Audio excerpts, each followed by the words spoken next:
그들이 암비볼리와 아볼리아네로 다녀가 데살로니가에 이르니 거기 유대인의 회당이 있는지라.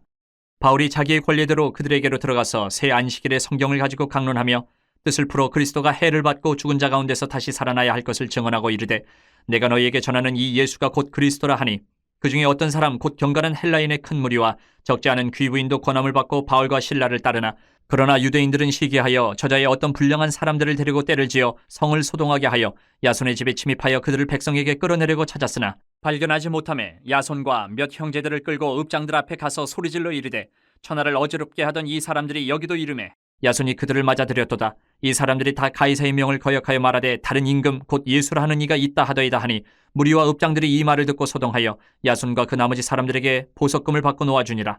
밤에 형제들이 곧 바울과 실라를 베레아로 보내니 그들이 이르러 유대인의 회당에 들어가니라. 베레아에 있는 사람들은 데살로니가에 있는 사람들보다 더 너그러워서 간절한 마음으로 말씀을 받고 이것이 그러한가 하여 날마다 성경을 상고하므로 그 중에 믿는 사람이 많고 또 헬라의 귀부인과 남자가 적지 아니하나, 데살로니가에 있는 유대인들은 바울이 하나님의 말씀을 베레아에서도 전하는 줄을 알고 거기도 가서 무리를 움직여 소동하게 하거늘 형제들이 곧 바울을 내보내어 바다까지 가게 하되 실라와 디모데는 아직 거기 머물더라. 바울을 인도하는 사람들이 그를 데리고 아덴까지 이르러 그에게서 실라와 디모데를 자기에게로 속히 오게 하라는 명령을 받고 떠나니라. 유대인들은 자신들을 아브라함의 자손이다, 우리는 하나님의 택함받은 백성이다, 이렇게 이야기하면서 아주 큰 자부심을 가지고 있는 사람들입니다.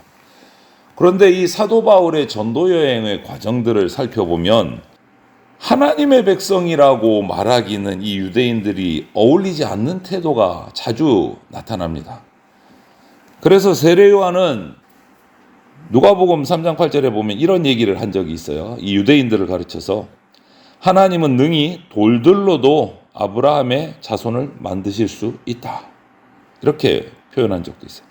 오늘 이 장면에서 또 본문에서 바울이 선포하는 이 하나님의 말씀 복음 앞에서 유대인들은 이방인들보다 오히려 못한 모습을 보이는 그러한 장면들을 우리가 발견하게 됩니다. 그래서 이 과정을 보면서 누가 참 하나님의 백성인가, 이것을 우리가 한번 살펴보려고 합니다. 바울과 실라가 이제 빌립보를 떠나서 데살로니가로 옮겨서 또 복음 사역을 시작을 합니다. 이 데살로니가라는 곳은 그 당시에 마게도니아 지역의 행정 수도예요. 로마의 총독의 관저가 있는 정말 큰 대도시입니다.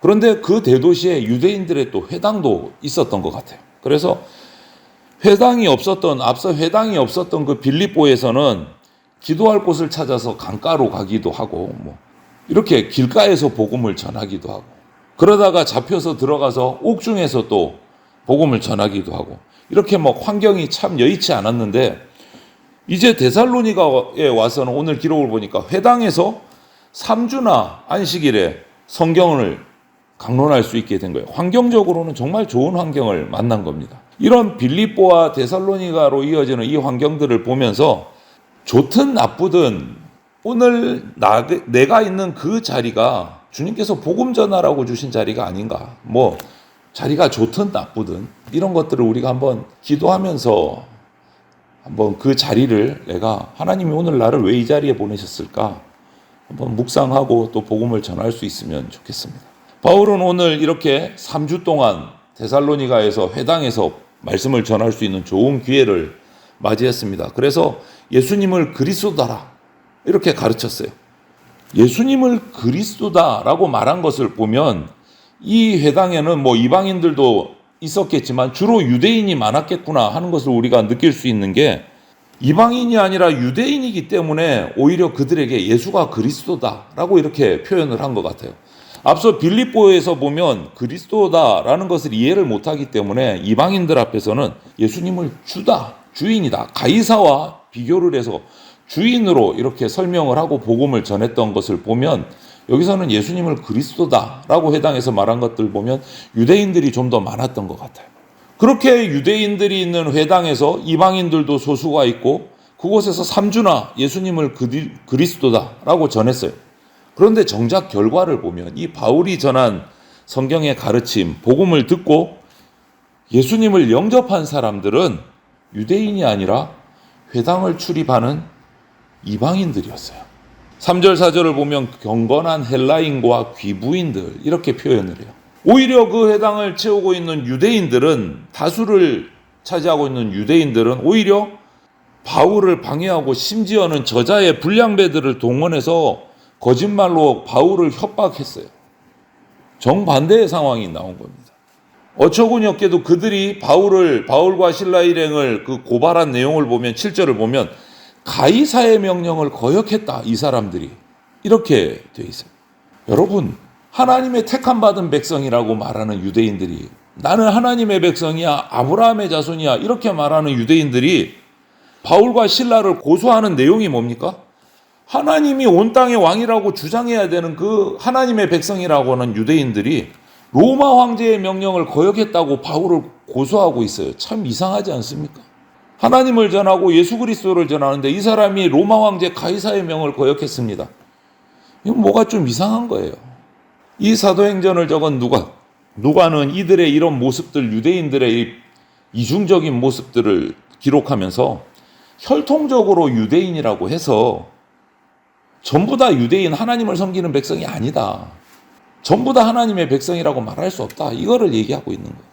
그냥 복음이 주는, 나는 하나님의 백성이니까 무조건 구원받아, 복음이 주는 영광에만 몰입이 돼가지고 복음과 함께 가야 하는 그 고난, 순종은 뒷전에 그냥 던져놓고 있는 이 모습이 오늘 우리 이 현대의 그리스도인들에게 있지 않은가?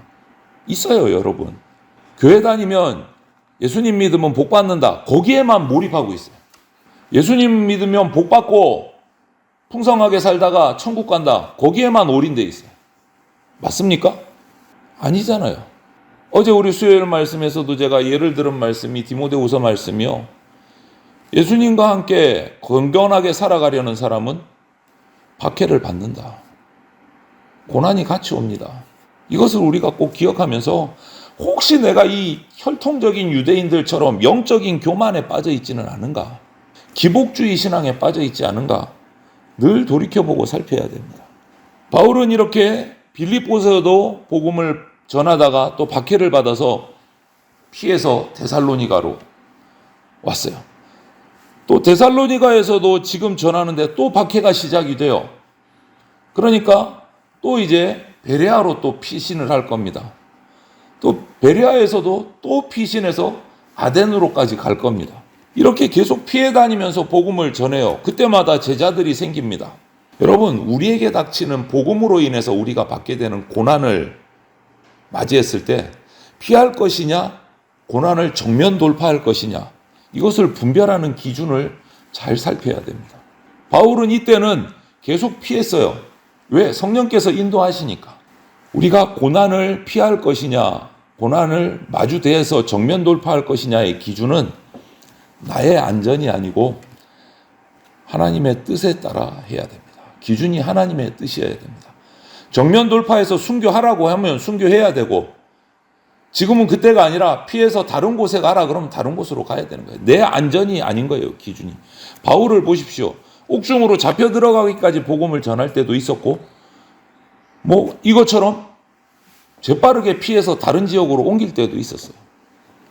다 하나님의 뜻에 따라, 자기의 기준이 아니었던 거예요. 이렇게 해서 데살로니가에서 베레아라는 작은 도시로 피신을 했습니다. 그런데 이 베레아에 도착해서 복음을 전해보니까 이 데살로니가하고는 대조적인 거예요. 베레아 사람들은 오늘 성경에 너그러워서 이렇게 돼 있어요. 너그러운 사람들이에요. 이것을 헬라어로 번역을 하자면 고결하고 기품이, 품격이 있어서 이렇게 번역이 돼요. 그래서 이들은 바울이 전하는 이 복음을 간절함으로 받아들였다라고 돼 있어요. 이 간절함 역시도 직역을 하면 준비되어 있다라는 뜻이기도 해요. 선입견 없이 그 바울의 복음을 경청했다라는 거예요. 선입견 없이.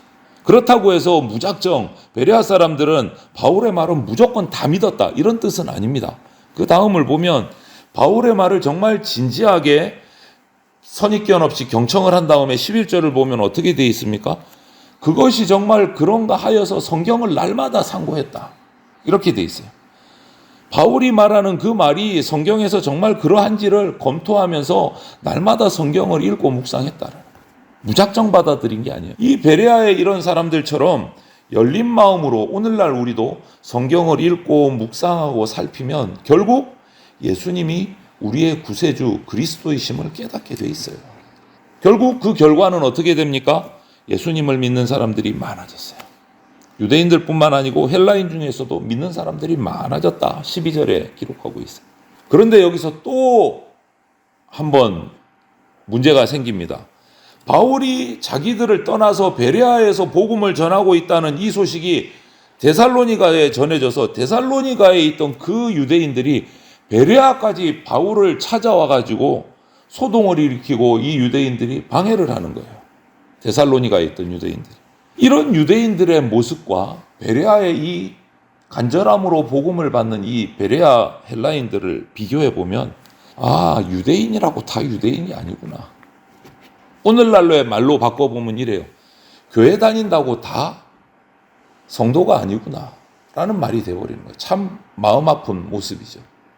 여러분, 차분하게 말씀 묵상하는 것이 없으면 말씀 묵상이 없는 열정은요, 자기의 생각, 자기의 욕망을 합리화시키는 그러한 그냥 고집으로 변질되기가 너무 쉽습니다.